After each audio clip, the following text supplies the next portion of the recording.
Welcome to Miami University's annual State of the University Address. Please take your seats and silence your phones. We will now begin the program.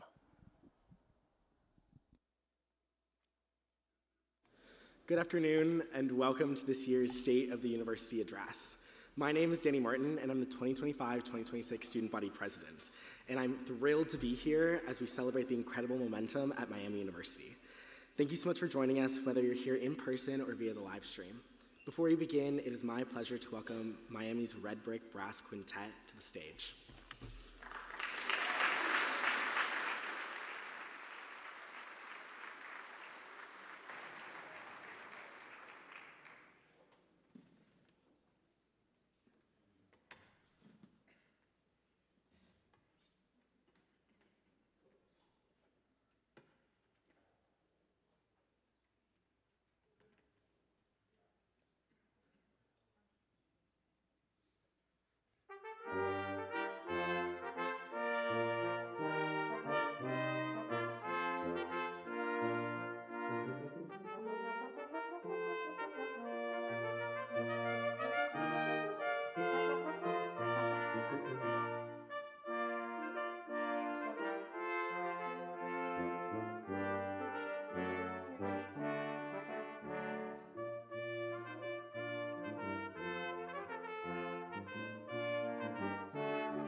Let's give another round of applause for the Brass Quintet.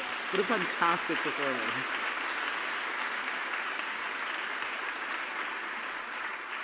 Now, it is my great honor to introduce Miami University's 22nd president, currently in his 10th year of leadership, President Greg Crawford.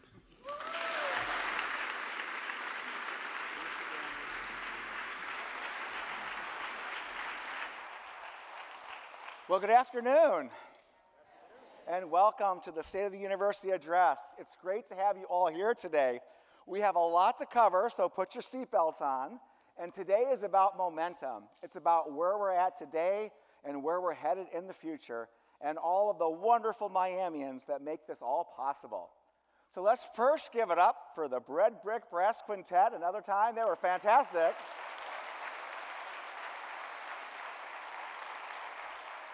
And then a big thank you to Danny Martin and Kristen Ostabo, the student body president and vice president, who are doing a fantastic job.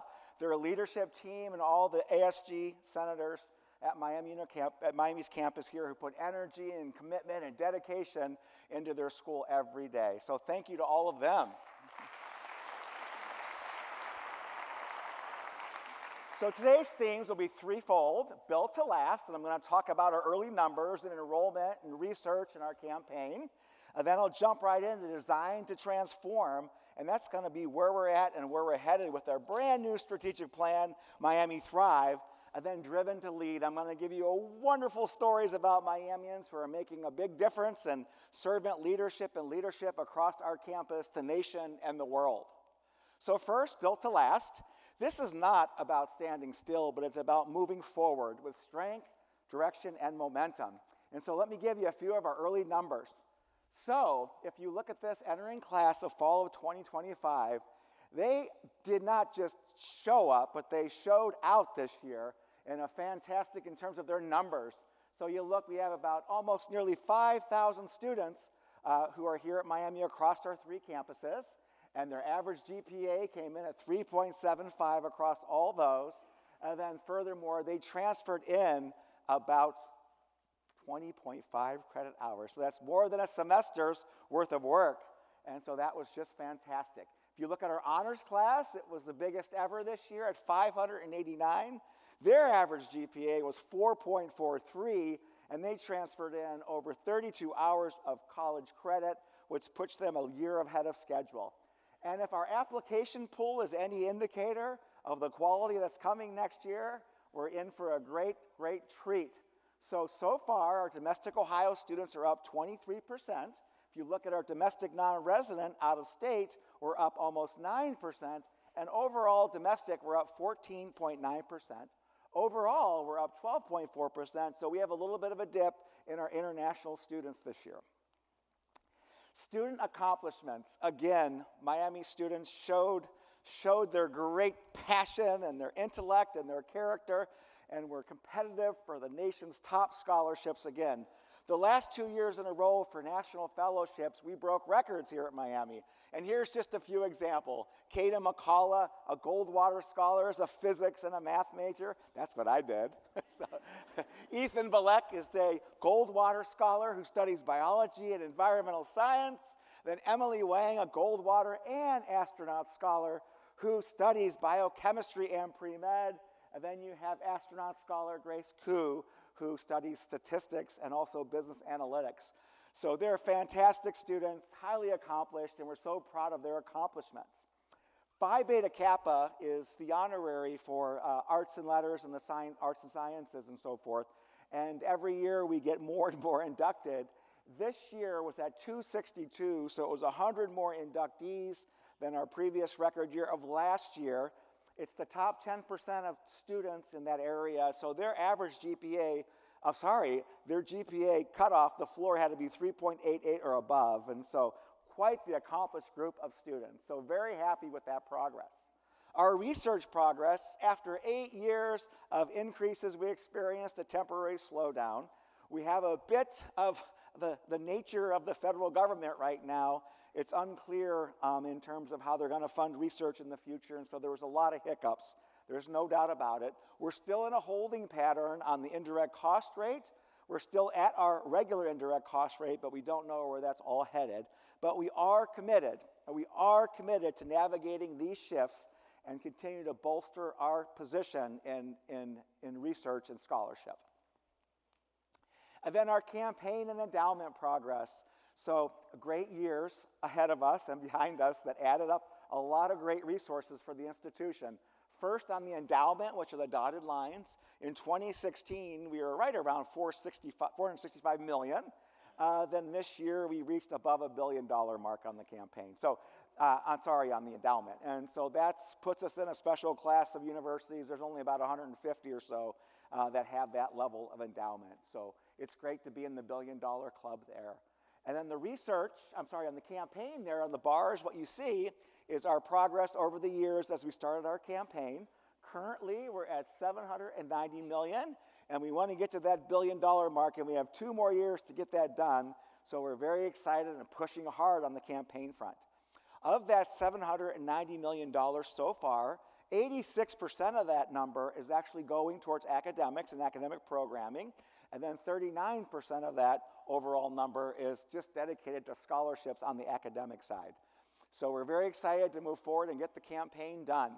We had lots of recognitions this year, and so U.S. News put us at number 74 public institution.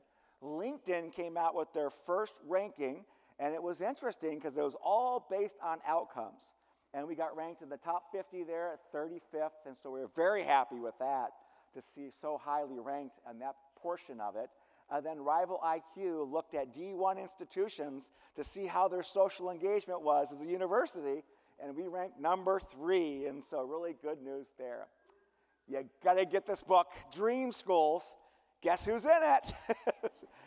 So Jeffrey Salengo's a New York Times bestseller author. You might have read his book, Who Gets In and Why. It's about college.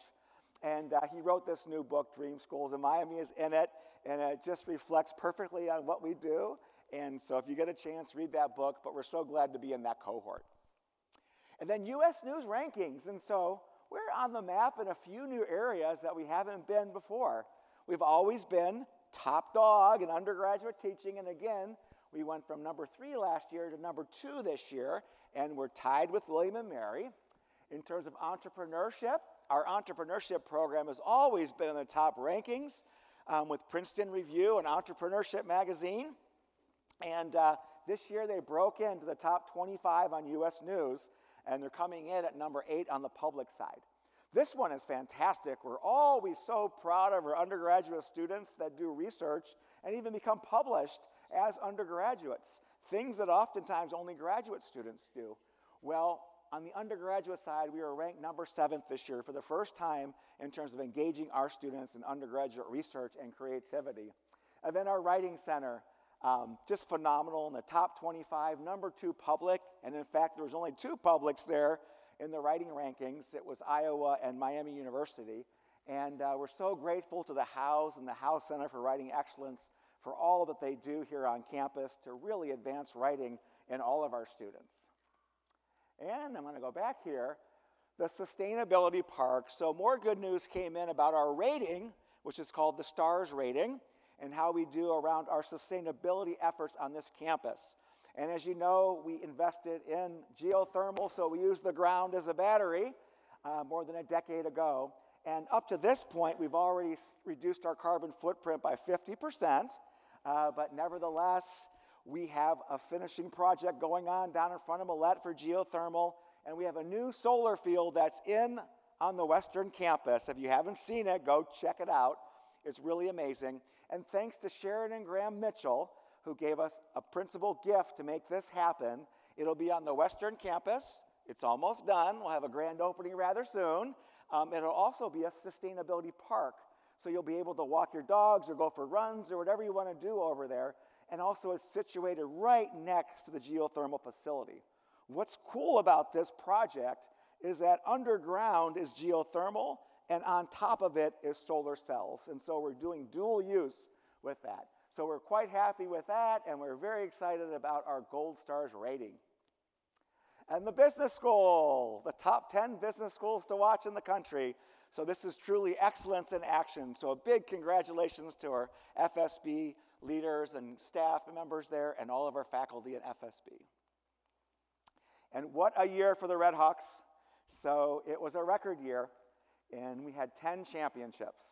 And it was extraordinary to watch our student athletes perform. So we had both tournament champions and we had regular season champions in softball, field hockey, and baseball. Then also championships in swim and dive, tennis, synchronized skating. We're national champions, and also football. So we're very excited about that. 10 championships is going to be hard to break. We're going to keep working at it because it's super exciting when you have a year like that to cheer on our Red Hawks. But maybe more importantly, the student athletes here at Miami, they came in with an average GPA of 3.3 this year. So congratulations to all of them. They're fantastic scholars. They're great on the court, in the field, the pitch, the ice, whatever it may be. And they study hard, and so we're super proud of all that they accomplished. This is the 41st semester that they came in above a 3.0 in a consecutive semester, so really great performance there. And with all those championships, there's always Coaches of the Year. And there's some great stories here of these Coaches of the Year. Samantha, or Sam Pitter on the left, who's our swim and dive coach, first year Coach of the Year. Awesome. Then you have on the right there, you have Mandy Gardner-Colgate, who is in her first year and Coach of the Year. So very proud of her. Brian Smiley, the head coach of baseball, second year here, and he won both the MAC Tournament Championship and the regular season. And then Ricky Rosas, who's been here for a while at Miami University, and again, Coach of the Year. So a big congratulations to all their success and all of our wonderful coaches here at Miami University. And how about this? We're dodgeball national champions. So anyway, it was a thrilling overtime win, 2-1, and guess what? We beat UC. Yeah, so it was awesome. It's a fantastic group. They're in the top 25 power rankings too. I'm so excited for them. And Danny Gomez, class of 25, he just graduated, and he was a national championship college boxer. So a big congratulations to him. He actually boxed in the final round, the University of Southern California boxer, who he lost to in the previous year. And so it was just great to have him win that championship. And he's a political science major, and I'd hate to get in an argument with him. And the Miami dance team, oh my gosh, they're fantastic. They competed in the National Dance Alliance and got the silver medal this year on the national scale. Their coach is a volunteer coach, Jensen Bikes. She's a graduate of Miami University, class of 2022, and she's in finance and banking in the Cincinnati area. And she's also a part of the Bengal of the Cincinnati Bengals. So she did a great job with this team. And I wanted to show you their silver medal performance because I think it's incredible.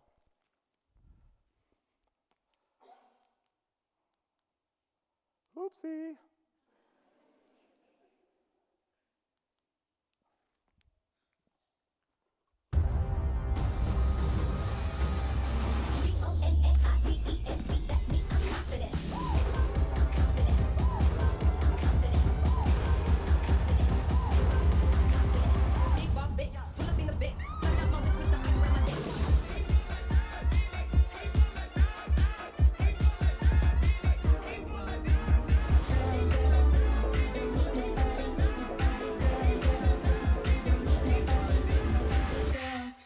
nobody, body, body, body, body.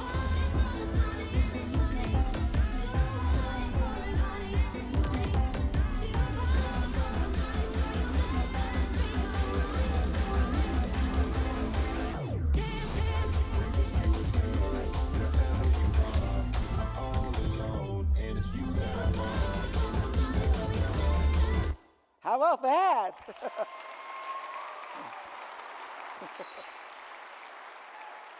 Phenomenal, phenomenal. Okay, I'm going to pivot now to the Design to Inspire, and that's our focus on shaping Miami into the future using our strategic plan, Miami Thrive. It's about purpose, performance, and all the possibilities that are ahead of us. So first, before we start on that, it's just good to review where we've been at. And so in 2019, our old strategic plan that we wrapped up was called Miami Rise, and we had a lot of success, which set the foundation for Miami Thrive. And so we had the Fisher College at Elm that opened up, which is just fantastic to bring startup companies into our area. We had the Honors College launch that quickly rose to top 10 prominence in the rankings for the top Honors College. We also opened up the Clinical Health Sciences building, and I have great news coming on that in a few minutes. And the nursing program there quickly rose on the Oxford campus after its launch to be the most competitive program to get into. And then the grand opening of the McDay Data Sciences building, where we brought together 3 departments from 3 colleges working all in that data science space together. So that was fantastic. And then we had a big investment made in Bachelor Hall. It is going to be awesome if you poked your head in there. The atrium is amazing. And that's a $72 million investment, and the humanities and media, journalism, film will be in that building. And then, of course, the manufacturing hub out there on the Hamilton campus for manufacturing, and a lot of partnerships going on there.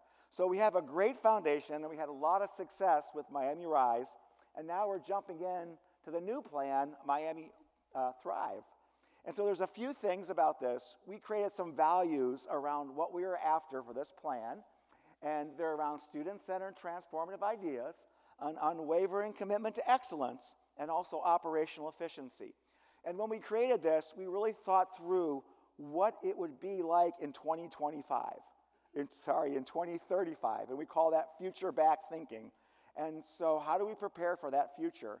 And then we did present-forward thinking, which we know we have headwinds, there's no doubt about it in higher ed, and how do we keep a robust business model and financial position so we can keep doing great academic things? And the third area was past fulfilling. That didn't mean embrace the status quo, but it meant keep what we do so well here at Miami University and build upon that to advance these other ideas. And in doing so, there was 5 pillars to lead in emerging technologies and workforce development. There was grow enrollment and expand access, develop career-ready leaders. There was elevate reputation and visibility, and also operational excellence. But intertwined in all of those was partnerships, and we knew we were going to do more of those. So here we go with a few examples. I'll go value by value and give you some of the early wins that we're seeing already.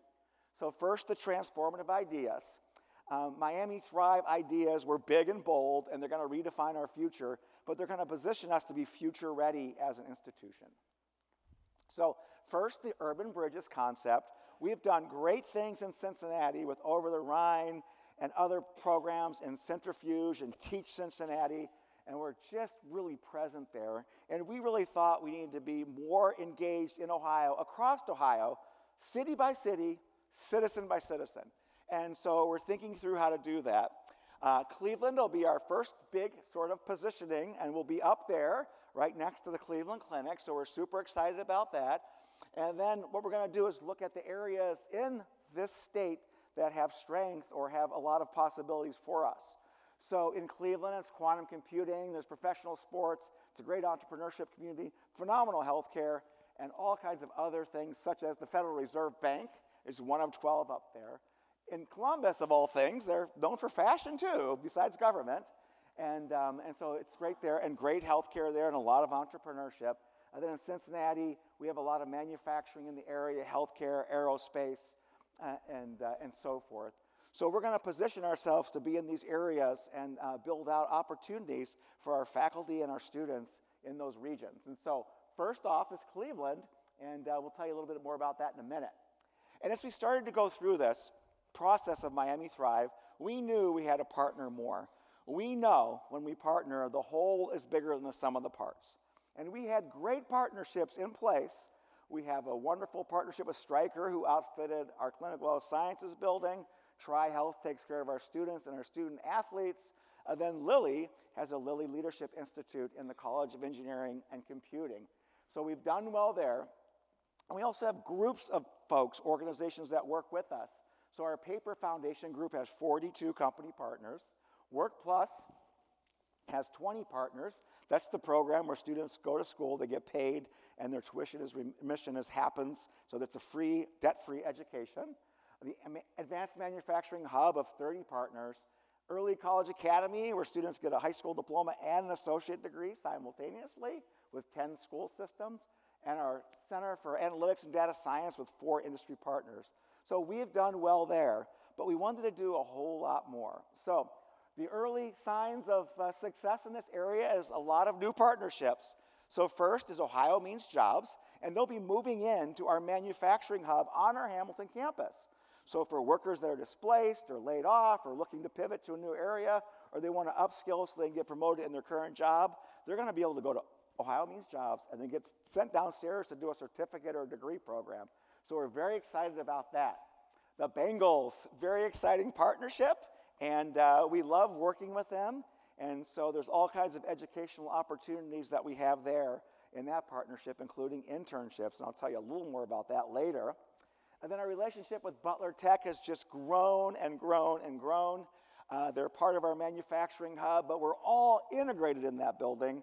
It's not that we're co-located, but we're all working together, and also created a number of programs, and 2 that are really exciting is a nursing pathway where they graduate from Butler Tech and they get done in 3 years at Miami, and also one that is around teaching, again, a 3-year degree after they graduate. And so we have a big group from Butler Tech here, and the new superintendent, William Sprankles, is with us. Let's give them a big round of applause.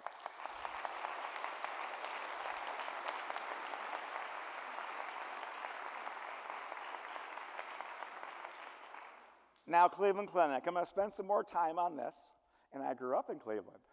Yes, I get excited. So the first thing is I get excited about quantum computing. Anytime people are talking about the physics behind this instrument, I get so excited. But we went up there, as you probably know, and you probably read in the newspapers, there's these innovation districts in Ohio. The one in Cleveland was supported by the state of Ohio, Jobs Ohio, and Cleveland Clinic, and put more than a $500 million investment into the quantum computing space. And so as we started engaging with Cleveland Clinic, we knew we wanted to be their partner to deliver talent.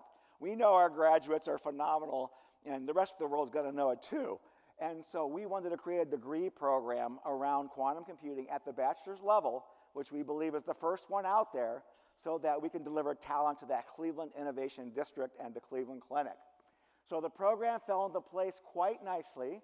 So if you're looking at that degree program, the quantum pieces, you'll study a little bit of physics and learn all kinds of things about interference and duality and superposition and everything else that goes in the physics side of the house. And then you'll focus in on quantum processing, quantum algorithms, quantum cybersecurity, and lots of applications. You can take multiple tracks, and because we're talking about healthcare here, let's look at that bioinformatics track, where you'll learn a bit about the biology and the basics there. We'll do some chemical engineering, chemistry, and then we'll focus on bioinformatics and genetics. And it was great to see, since Miami is so well known in entrepreneurship, that the clinic was adamant that this program should have a bit of that in it, because quantum computing is creating all kinds of new things and ideas and discoveries as it comes online fully.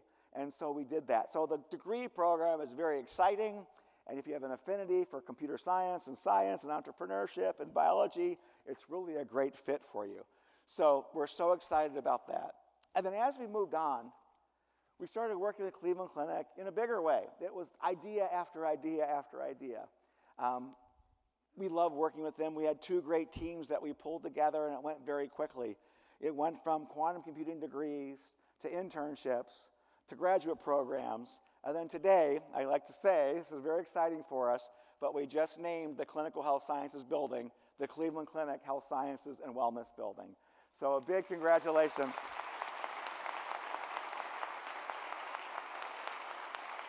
So super exciting, and our whole Cleveland Clinic team is here. So let me give their names to you. You can applaud them at the end. Dennis Laraway, Deborah Gordon, Melissa Myers, Joe Rich, Brandon Musara, Kathleen Babb, Costa Mathias, and Russell White are all here representing the Cleveland Clinic. So.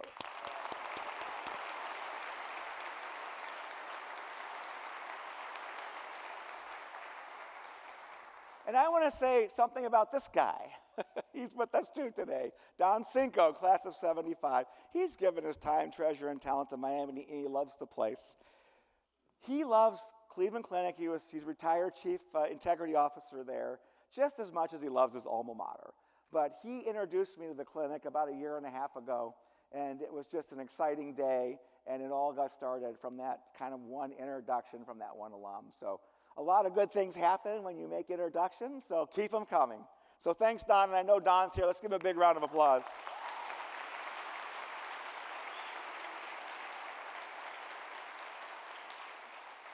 So the concept of a polytech on our regional campus in Hamilton, we know we have to do things differently in higher ed because things are changing, and EAB is a big consulting firm in higher ed, and the growth in the polytech universities is large.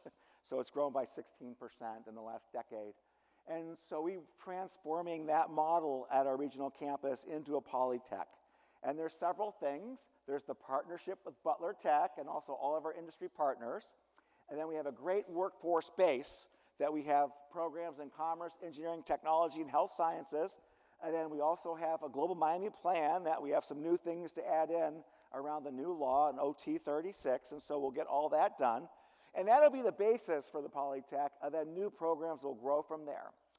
On the value side of things, we're going to work on a truly lifelong commitment to learning.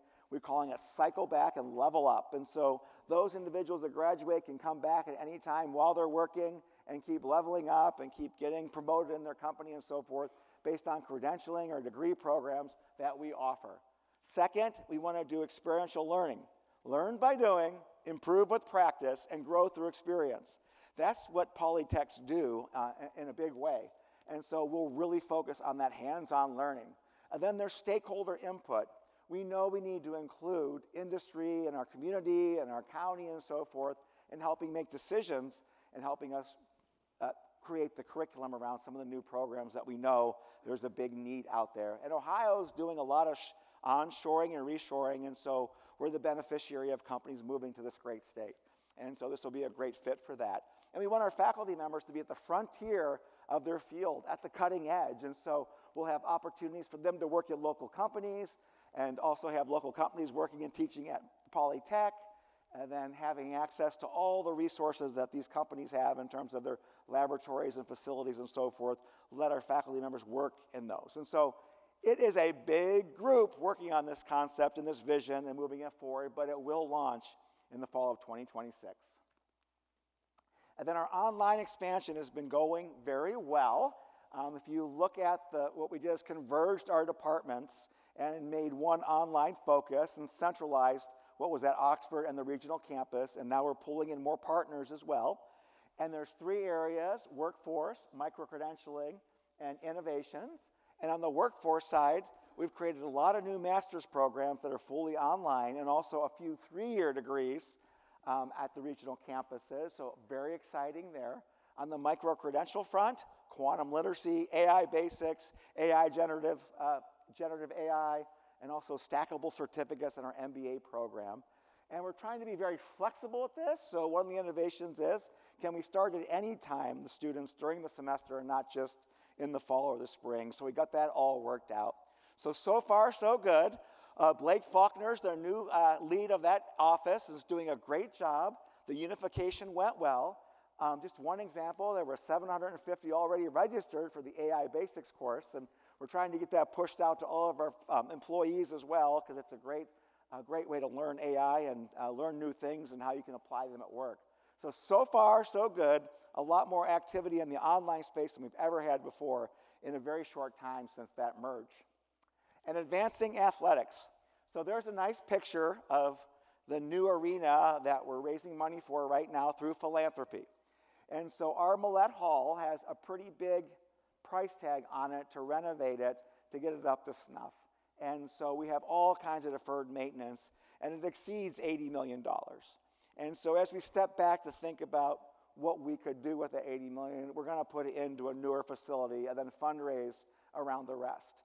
And so the concept with the committee that worked on this and got lots of input was to put it on Cook Field, and you can see the design there, and it's spectacular. Inside will be the big student experience of a lifetime, so we're really excited about what's going to happen there for our students. And then it will open up all kinds of other possibilities, from concerts to conferences and so forth, that we can hold here in Oxford. When you think about advancing Miami athletics overall, think about it's truly a gateway to the mission. And so sometimes the person's first introduction to your university is at halftime or at a timeout. And so it's very important that we get as much as we can about Miami academics in those commercial spots. A platform for impact, our student athletes are phenomenal.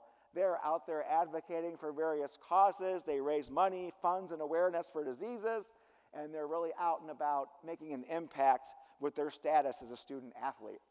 It's a unifying force. It brings together our faculty and our staff and our students. It brings together pride and spirit of this institution, and it pulls back alumni back to the institution to remain engaged. And it's an economic catalyst. Furthermore, it's not just Oxford, which is a great thing to bring in more people that will go to a game and then off to the dinners and so forth, and buying shirts and going to the bookstore. That's fantastic.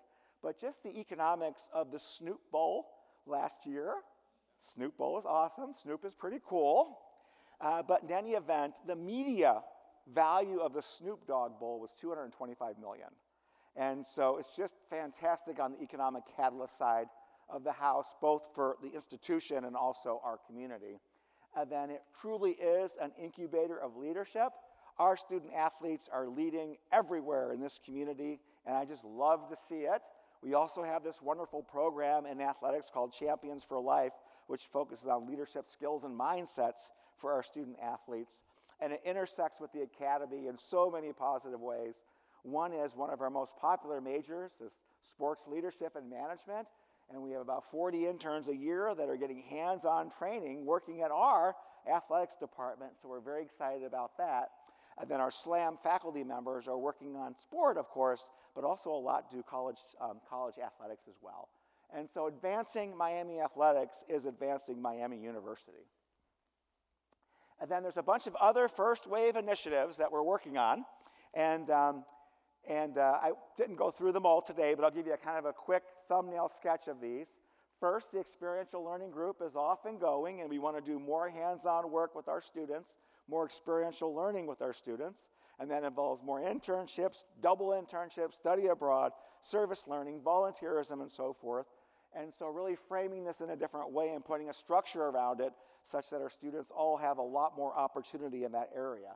There's a picture of Grace Holmes up there, who worked at Cleveland Clinic this summer as an intern, and she worked on multiple sclerosis. And then residential neighborhoods. You see up there Rob Abowitz and Bayshawn Smith, and they're thinking through how we can now organize our residence halls. So before we had LLCs, and we did a great job there, but they're thinking about how to broaden it. Rather than having these narrow topics, let's have something broader like creativity, pull in ETBD and engineering and College of Creative Arts and business, and having multiple students from all kinds of disciplines in that quad. And it's much more transdisciplinary and so forth. So it's really great idea, and they're working hard at that. And then disruptive technology. Miami Thrive really wanted to push hard on our artificial intelligence, but at the same time, as we started going through that, we've already made big investments in data science, cybersecurity, now quantum computing, and also AI. It's across all the divisions here at Miami. And so we're thinking about how we can combine all these things and make sure we don't get silos, but we get more of an integrated effort. So those are just a few things. And you like the expressions of Bayshawn and Rob. Don't you wonder what they're saying to each other? Is Bayshawn here? What are you saying to him?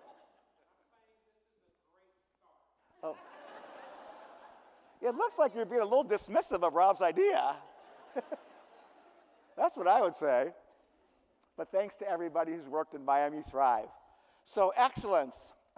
Miami, when they jump into things, they always seek excellence in all that they do, whether it's academics or student success, it's athletics, it's leadership, it's teaching, it's research, it's everything. And so we always have this bold mindset to be the best of the best, and we want to push the boundaries to see what's possible and to ask those questions and have access and opportunity for all. So, on the access front, very excited about this gift. Chrissy Taylor, who's our alum, class of '98, who's the CEO of Enterprise Holdings, and she gave a principal gift, and it's called The Last Mile. It's very appropriate, coming from Enterprise Holdings, of course, the rental car space. And so this is how it'll work. You know, we have a Red Hawk scholarship at about $8,000, and then state and federal grants, could be a Pell Grant, another $4.6 million can stack on top of that. And then the Ohio College Opportunity Grant, which is called OCOG, is about $2,000 more for Ohio students. And then there's always that gap. And that gap, sometimes that $4,000 gap is too big for families. We know college is expensive, and we want to bring this Miami University dream to these students who really want to be here. And so Christy Taylor's Last Mile Scholarship will enable us to fill that gap and to make families afford our tuition that they could not afford otherwise. So we're very excited about that gift and all that it's going to do. Next is, I call it the X Factor, but it's called X Plus Business, coming out of FSB, and it's really neat. They have a minor in business, which is accounting and finance and marketing, etc., the basic fundamentals of business. Then that's one minor, and then if you take a second block, it's business leadership, so strategy, change management, business ethics, etc. And if you put those two together, you can have a co-major here at Miami University. And so the concept is that you can study whatever you want, whatever you love, it may be a passion too, and then you can put it together with business. And so examples, for example, if you wanted to go into neuromarketing, you'd want to probably study psychology plus business. You want to be in executive communications at a company? English plus business. You want to do pharmaceutical sales or work at Stryker? Then you probably might want to do biochemistry plus business. And so we're really excited about this launch. It's taken off this fall, and so far, so good. And then a PhD in engineering. So engineering has done a great job at bringing research and funded research to this university, so it's very exciting. They started a new PhD program in engineering with 4 different departments: chemical and biomedical, manufacturing and mechanical, and then electrical and computer, and then you got the College of Arts and Sciences Department of Physics in there as well. So they're transdisciplinary, and students can get a PhD in engineering, and then we also have a brand new one in computer science. So it's very exciting, but there's something very distinctive that stands out about this program. As we wanted to push this out into the marketplace, we wanted to be different and unique and get students excited about coming to Miami for this program. So there's 4 elements that are very unique. The first is we're very flexible with internships, and so those students can come in and jump out and do an internship at any given time. The second is their research proposal that they have to do to matriculate up into the PhD program is based on either an NSF or an NIH proposal, so they get good career-ready experience with that. The third area is soft skills and entrepreneurship, leveraging our entrepreneurial community here and learning how to take an invention and a discovery all the way to the marketplace. And the fourth area inside their thesis, they must address what the impact is of their PhD thesis on society and humanity. So we're entering this space, and it's very unique with these kind of 4 elements behind it, these pillars that every student will engage in as they go through the process. The very first year, this fall, was 14 students. That's great. Their ambition is to grow that to 50 in the next few years. And the Altman Institute for the Humanities, and so John Altman has given his time, treasure, and talent to Miami University in so many different ways, including being a board member, and he just provided a leadership gift for the humanities. So we're going to have the Institute for the Humanities, and there's an opportunity match for that as well, and so we're very excited about it. What you can see here is Renee Berenstein, Tim Melly, the director of the Humanities Center, and Gail Polhouse, who are in the new space in Bachelor Hall, checking it out and getting ready to move in once it's all done. And this new funding coming in from John Altman will be used in several ways.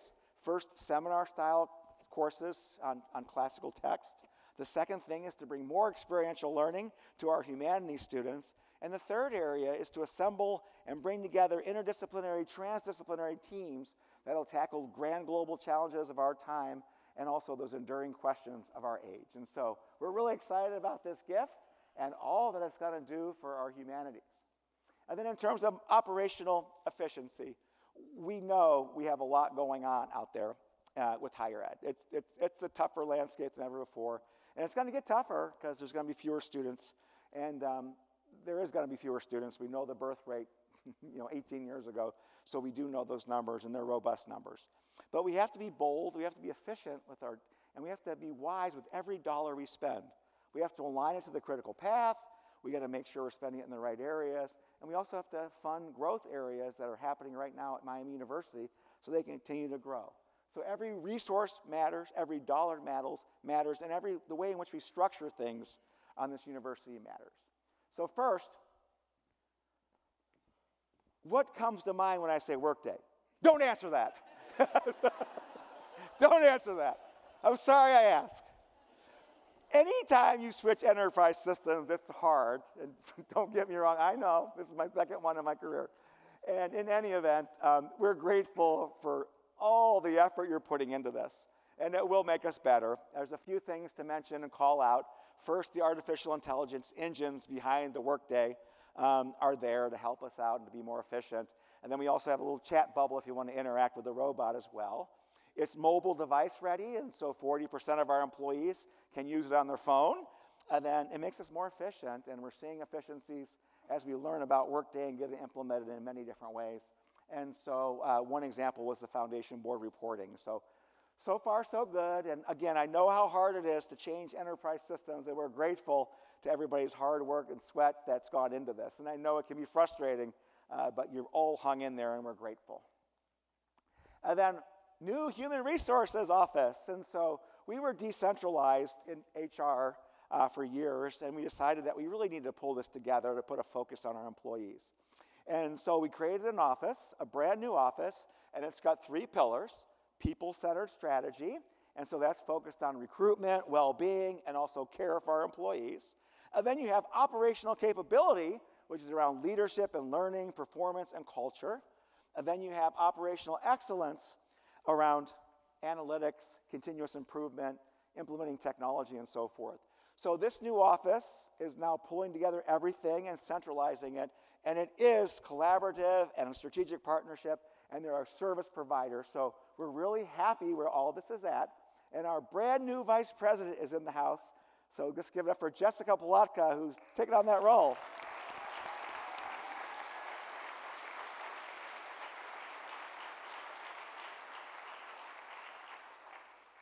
Now, nobody clapped for Workday. And then the Aspire office and the partnership office. So in 2020, we started the Office of Aspire, Advancing Strategy, Partnerships, Institutional Relations, and Economies. And they did everything we asked of them and more.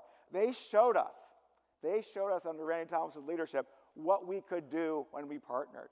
And as we started to move into Miami Thrive, we knew we wanted to even do more with partnerships and grow it based on what was going on. And so we spun off that into an Office of Strategic Partnerships, OST, and that's headed up by Annie Durajaye. And then Aspire, we're going to refocus it on a piece of what it was doing before, and that's on state priorities. And so the new title is Office of Advancing State Priorities, Inspiring Regional Economy. And lo and behold, it's the same acronym. So we don't have to change that. But we're super excited for that new effort of Aspire because we are going to put a lot of emphasis on our state. We love working with them. We love making the state stronger. We love working on the workforce and talent. And we need to keep our students in this state as we move forward to be competitive in the future. And so Aspire and the Office of Strategic Transformation, they'll still work together. For example, Urban Bridges and also the Polytech, they both have elements of lots of partnerships and lots of state. So very exciting time for both offices. And then our budget model, we're moving towards a blended model. So we talked a lot about resource-centered management, and there's elements of that. where 40% of the dollars go toward the majors, 44% will go towards the instructor, and then we add in a performance outcome piece, which looks at bibliometrics and graduation rates in those units. And then doing this blended model also involves zero sum. So we ask ourselves, where do we want to zero out the budgets to make sure we're using our dollars effectively? Those little bubbles there, the big bubble is a division with lots of units inside of it. And then within those units, what we're going to do is take them and balance budgets in that way so that we can allow some of the groups to grow who need to grow at this point in time. And so we will be zeroing out, it's called zero sum, with a performance-based and resource-centered management model. That was exciting. And then driven to lead. This is always my favorite part of the talk that we do. Leadership is in Miami's DNA. It's everywhere you look. Miamians are driven to lead, but it's not by title, it's by purpose. And they just absolutely get in there and they make changes and they do great things in society and they work for other people. And it's a culture here at Miami that's rooted in action, learning, and impact. And so what I want to do is give you a few examples of that. And it'll be, first, I'll talk about our ambitious students, our passionate faculty, our dedicated staff, our accomplished alumni, and our engaged community members. And there's so much to talk about here, and I couldn't get it all in, of course, but I'm going to give you a few exemplars today. So first, students. That's the Miami Student newspaper, and they're fantastic, of course. Yeah. So they'll be celebrating their 200th anniversary in 2026, which is amazing. They were the first college student newspaper west of the Alleghenies, so very exciting for them. Bridget Stafford, she's amazing. So she's an instructor for working out. So Renata and I, as you all know, we're focused in on health and wellness. It's one of our pillars. And on Saturday mornings, we have what's called a boot camp. And the boot camp invites students over to the house, and then we work out. We do Zumba, that's my move, and then we do we do Pilates, we do different things with the intervals and all kinds of fun stuff. And in any event, Bridget has been with us for 4 years, and she's come to every single one, and she's the instructor. She's taught thousands of students, probably tens of thousands at this point, and she's phenomenal. And I just want to say she's a math education teacher who wants to stay in the area. So if anybody's looking for a math education teacher, look no further, because she is awesome, and she'll work out the kids at the same time. So algebra and working out, that would be great. But what I want to do is show you this. We usually have about 100 to 200 students in the backyard of Lewis Place, but earlier this semester, a little shocked, we had 530. And so give you a little bit here to look at. It was really a lot of fun.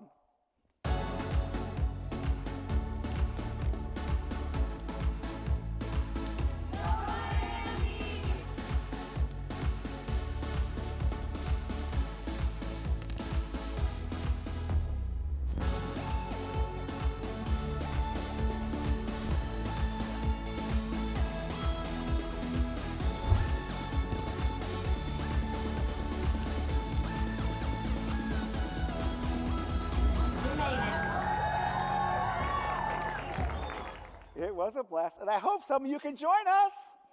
It's an open invitation. Hello. Bina, what are you laughing at? The other funny thing about this, I'll just say it, it's a little embarrassing, but the last boot camp we had, we were doing Zumba. Do you know what Zumba is? It's kind of dancing. And so I'm trying my best. It's my robotic self. And I'm sitting there doing it, and this young man, this Miami student, comes next to me, and he says, "I'm going to stand next to you, President Crawford, because you make me look good." So I was like, okay. Amberly Zerbiak was the Ohio Fairs Queen this year, and she visited about 100 fairs, county fairs across the state. She traveled 15,000 miles to get to those fairs. Her mom, class of 1999, was also a Fairs Queen, and her dad was Wally, the famous basketball standout here at Miami University. And then we have Jose Roberto Fabre Segundo.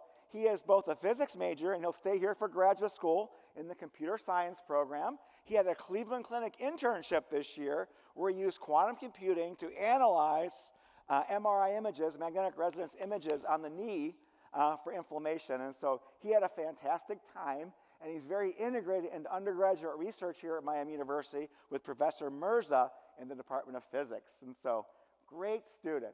My favorite picture, all right. So we are the Bengals educational partner.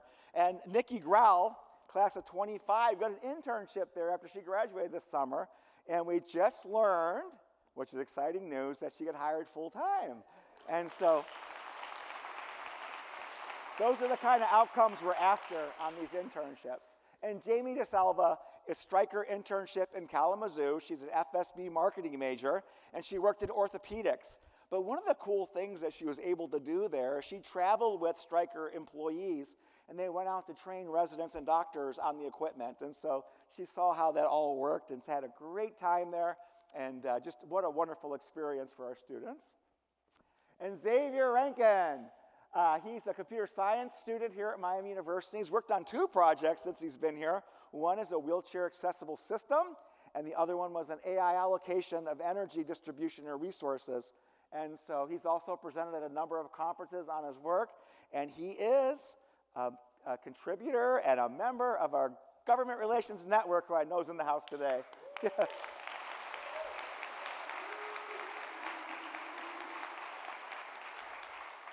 And then with all those championship wins with the Miami Redhawks, they brought home the All Sports Trophy in both men, Jacoby, and women, the Reese Trophy. So we are very excited for them. We took their picture at one of the games earlier this year with those big trophies. It's only the 4th time in history at Miami that we were top dog in both spots. And so it's very exciting. I'll tell you a little funny story about this. We went up to the MAC, the dinner and the event and the gala, and we knew we were going to win these awards at the time. And so we won them, and it was great, you know. I know not every, yeah, well, if you're jealous, you're jealous, but we're, you know, I like to win. So there's that piece of it. But here's the funny thing. It's like, I go outside, you're AD, David Saylor. And I go outside, and I like look in his car, and there's these 2 trophies in the back seat with seatbelts on them. He was just missing the child seats, I think, so, but really cool. And then the marching band, who's phenomenal, and with our new educational partnership with the Bengals, they performed at the stadium and Paycor Stadium and had a great time. And then our faculty members, up there what you see is our physician associate program that got started years ago. They got through the growing pains and the startup pains and everything else and got everything going, very entrepreneurial, and they graduated their first class this year. So a big congratulations to them. And then Stephen Tuck, Escape from Pompeii. Stephen is a history professor here at Miami, and his book's coming out in Oxford University Press, a great placement on the escape from Pompeii and its survivors of this really catastrophic ancient event.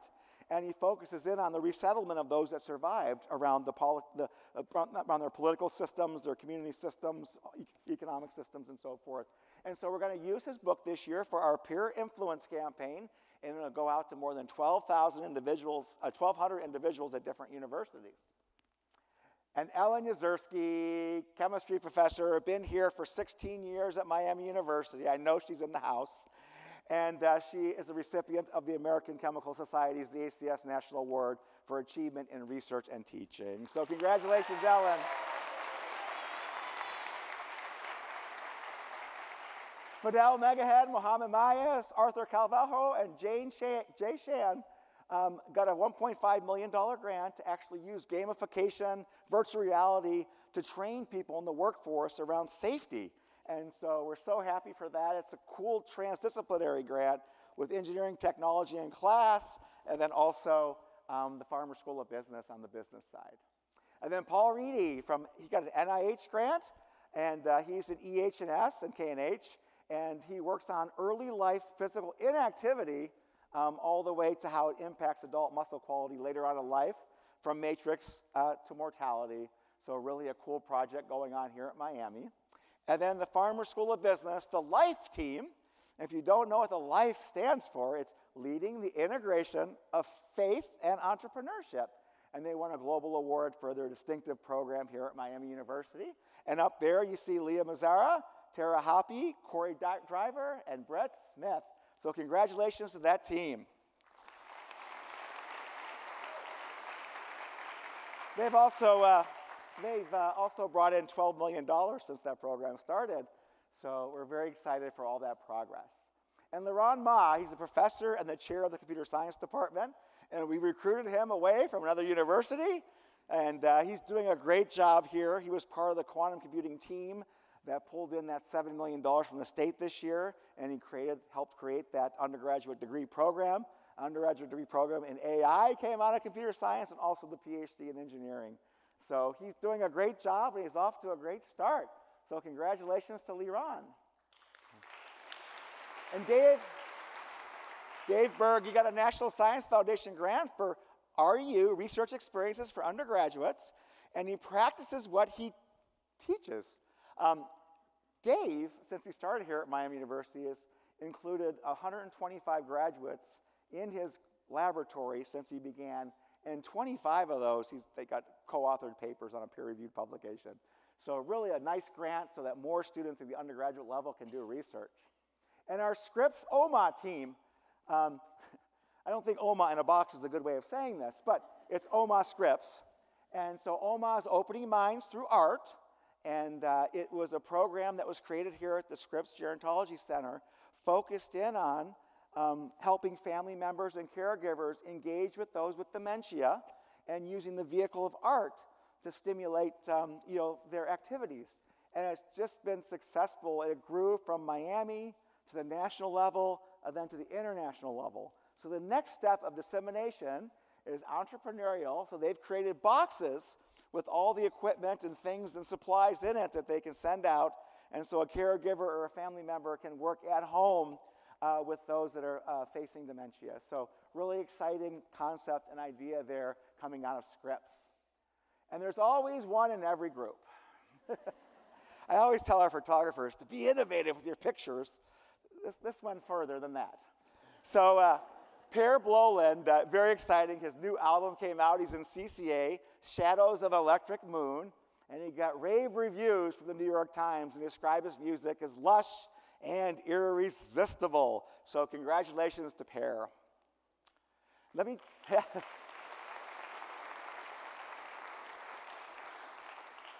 If you guys betted on the over-under time of my talk, you all lost. So I'm almost done here. So staff, what we see up there is the Ranella Center staff and the Miller Center staff, and they're just amazing.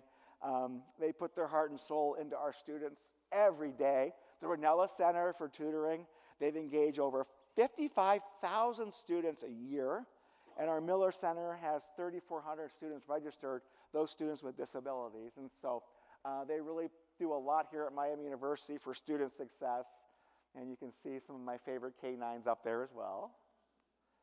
And Rachel Beach, Vice President for Enrollment Management. Yeah.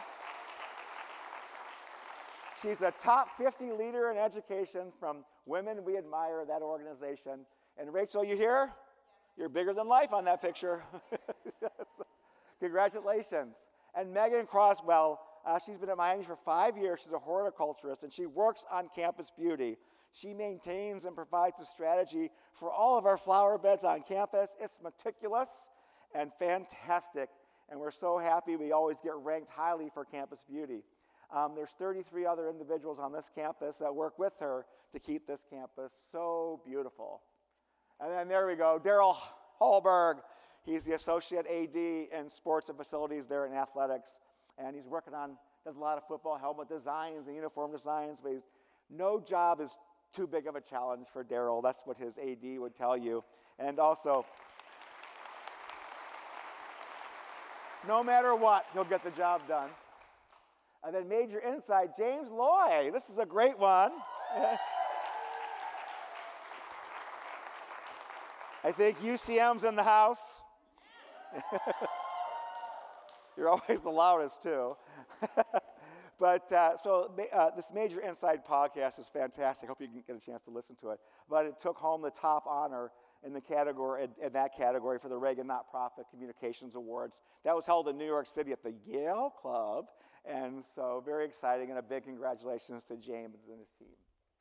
And then there's our Army and Navy and Air Force ROTC commanders.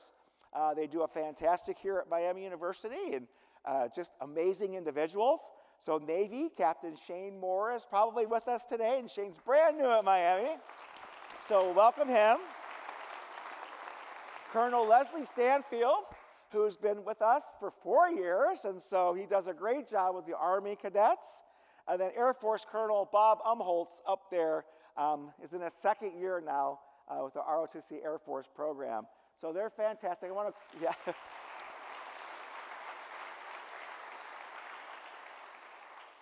I want to call out Bob Umholtz, Colonel Umholtz, because he created his vision and did all kinds of things to create an international leadership conference here 2 weeks ago. And he brought in diplomats and generals from all different countries, and it was amazing. And the access our students had to those international leaders was just phenomenal. So thanks again, Colonel, for all that. And our alumni, there's some pictures of some of our young alums that we honored 2 weeks ago. They're doing all kinds of great things, from reporting for the Washington Post to being a neuroscientist at Wright-Patterson Air Force Base to city council in Cleveland, Ohio. And so Will Haygood, class of 76, he is launching his new book. It's called The War Within a War, The Black Struggle in Vietnam and Home. And we all know Will, of course. He's the famous writer who did Thurgood Marshall, Sugar Ray Robinson, all kinds of others, Sammy Davis Jr., and he was really well known for The Butler that turned into a movie. And so this is his third book he's launching on campus here, and we'll do that in February. So we're super excited about that.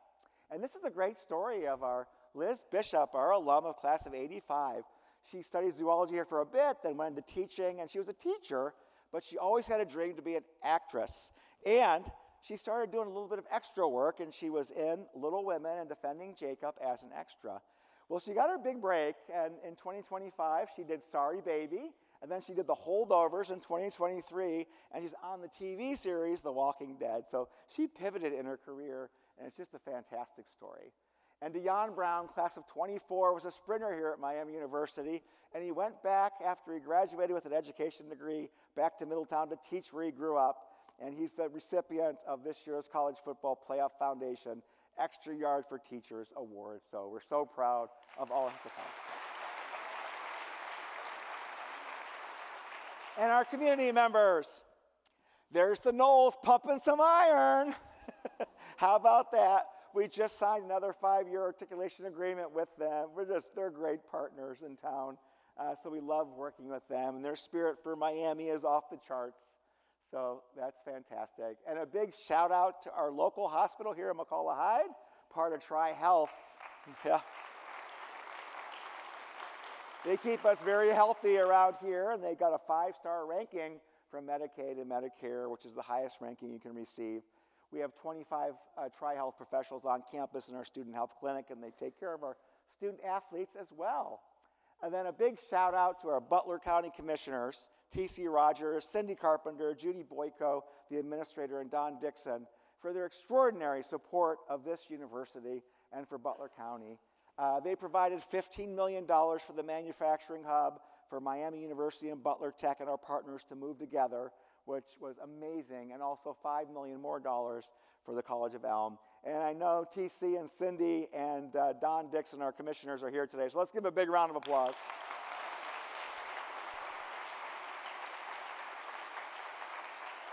And Miami Tribe of Oklahoma, the relationship has been based on trust, leading and learning together for more than 50 years. It's been an amazing partnership, and we love having them here. Their business council is in town today, and I always tell the story that when I interviewed at Miami nearly 10 years ago now, I get here and I look on the agenda who I'm meeting. It's like, Chief Doug Langford. I never met a chief before. I didn't know what to do. Like, what was he going to ask me?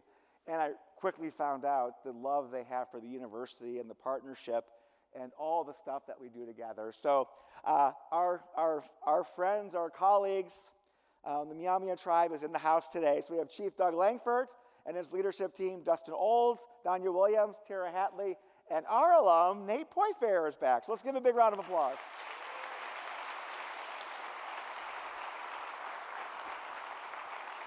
So I'm going to end with this. I'm sorry I took too much time today, and I love talking about Miami and all the things that are going on here. The Glee Club. So I'm going to end with a story about the Glee Club. They do everything for us. They're always there. They raise their hand. They'll come to events. They go to games, and they sing and they perform everywhere on this campus. And they're phenomenal. It's a phenomenal group of young men. They also go nationally, and they're great ambassadors for this institution. And then every year they go internationally, and they're out and about in the world. And so they bring a lot of visibility and reputation to this university. And the men in the Glee Club are all from different majors. It's really neat to see how truly transdisciplinary it is. Well, I want to end with this because they did a special song for us at Lewis Place. And so take a listen.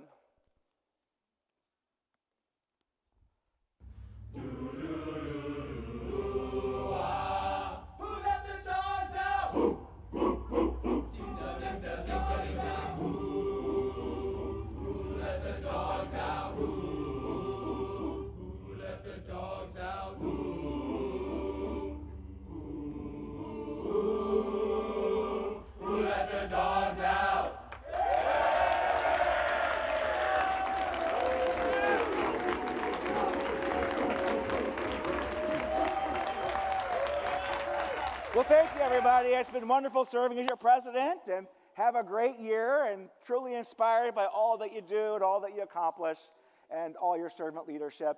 And as we get up and move out to the lobby for the reception, the brass quintet's going to play the alma mater. So thanks again, and enjoy the afternoon.